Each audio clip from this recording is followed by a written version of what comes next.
महत्त्वाचा आहे आणि मी त्यांचे आभारी मानतो का अत्यंत महत्त्वाचा विषय त्यांनी सरकारसमोर आणला आहे. अध्यक्ष महोदय, या स्पेसिफिक प्रश्नामध्ये राजकुमार दहिफळे नावाचा जो व्यक्ती आहे, आमचा वरिष्ठ लिपिक आहे, तो मुद्रांक अधिकारी म्हणून त्यांनी कार्यभार स्वीकारला आणि मग त्यांनी 18/6/2025 ते 28/6/2025 या एक महिन्यामध्ये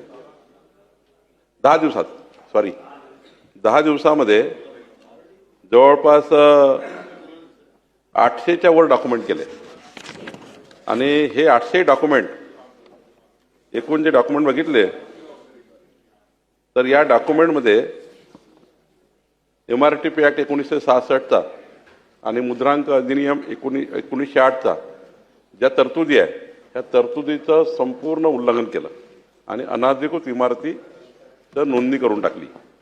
खरं तर याच्यावर FIR दाखल आम्ही केला.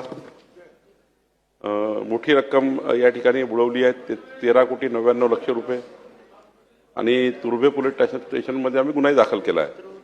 या सर्वांना त्या ठिकाणी याच्यावर कारवाई सुरू आहे, निलंबित तर केलंच आहे. पण असे अधिकारी बळतर्फ होतील का या दृष्टीने आम्ही विचार करतोय.